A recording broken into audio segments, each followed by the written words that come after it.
Hubballi ಕಸಬಾಪೇಟೆ police ಠಾಣೆಯಿಂದ ವಿದ್ಯುತ್ ಕಳ್ಳತನ, ಹೆಸ್ಕಾಂ ಜಾಣ ಕುರುಡುತನಕ್ಕೆ ಜನಸಾಮಾನ್ಯರ ಅಸಮಾಧಾನ.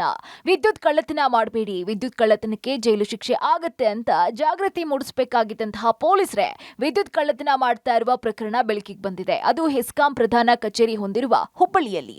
ಹುಬ್ಬಳ್ಳಿಯ ಕಸಬಾಪೇಟೆ ಪೊಲೀಸ್ ಠಾಣೆಯಿಂದಾನೇ ನಿರಂತರ ವಿದ್ಯುತ್ ಕಳ್ಳತನ ಆಗ್ತಾ ಇದ್ದು, ಹೆಸ್ಕಾಂ ಅಧಿಕಾರಿಗಳೇ ಜನಸಾಮಾನ್ಯರಿಗೊಂದು ನ್ಯಾಯ, ಪೊಲೀಸರಿಗೊಂದು ನ್ಯಾಯನ ಅಂತ ಜನಸಾಮಾನ್ಯರು ಪ್ರಶ್ನೆ ಮಾಡ್ತಿದ್ದಾರೆ. ಇನ್ನು ಠಾಣೆಯ ಮುಖ್ಯ ಗೇಟ್ನಲ್ಲಿರುವಂತಹ ಬೃಹತ್ ಬೋರ್ಡ್ಗೆ ಕಾನೂನು ಬಾಹಿರವಾಗಿ ವೈರ್ ಸಂಪರ್ಕ ಮಾಡಿ ನಿರಂತರವಾಗಿ ವಿದ್ಯುತ್ ಕಳ್ಳತನ ಮಾಡ್ತಾ ಇರುವ ಬಗ್ಗೆ ಆರೋಪಗಳು ಕೇಳಿ ಬಂದಿದ್ರು. ಹೆಸ್ಕಾಂ ಅಧಿಕಾರಿಗಳು ಮಾತ್ರ ಕಣ್ಮುಚ್ಚಿ ಕೂತ್ಕೊಂಡಿದ್ದಾರೆ. ಇನ್ನು ಈ ಅಕ್ರಮವನ್ನ ಸುದ್ದಿ ಮಾಡೋದಕ್ಕೆ ವಿಡಿಯೋ ಚಿತ್ರೀಕರಣಕ್ಕೆ ಹೋದ್ರೆ ಠಾಣೆ ಸಿಬ್ಬಂದಿ ಅಡ್ಡಪಡಿಸ್ತಾ ಇದ್ದು, ಅಕ್ರಮ ಪ್ರಶ್ನೆ ಮಾಡಿದವರು ವಿಡಿಯೋ ತೆಗೆದು ವಾಪಸ್ ಬೆದರಿಕೆ ಹಾಕ್ತಾ ಇರುವ ಪೊಲೀಸ್ ಸಿಬ್ಬಂದಿ. ಪೊಲೀಸ್ ಠಾಣೆಗಳು ಸಾರ್ವಜನಿಕ ಆಸ್ತಿ, ಯಾರು ಕೂಡ ಅಕ್ರಮವನ್ನ ವಿಡಿಯೋ ಮಾಡಬಾರದು ಅಂತ ಆವಾಜ್ ಹಾಕಿದ್ದಾರೆ.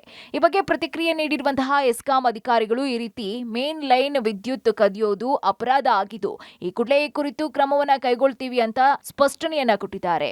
ಈಗ ತಾವು ಹೇಳಿದ ಮೇಲೆ ನಮ್ಮ ಗಮನಕ್ಕೆ ಬಂದಿದೆ. ನಾವು ಕೂಡಲೇ ಸ್ಥಳ ಪರಿಶೀಲನೆ ಮಾಡಿ ಅದನ್ನು ಕ್ರಮ ತಗೋತೀವಿ ಸರ್. ಎಲ್ಲ ಏನು ಕಾನೂನು ಅದ ಆ ಕಾನೂನಿನ ವ್ಯಾಪ್ತಿಯೊಳಗೆ ಕ್ರಮ ತಗೋತೀವಿ ಸರ್. ಈ ನಮ್ಮ ಶಾಖಾಧಿಕಾರಿಗಳಿಗೆ ನಾನು ಕೂಡಲೇ ಮೆಸೇಜ್ ಕೊಡ್ತೀನಿ.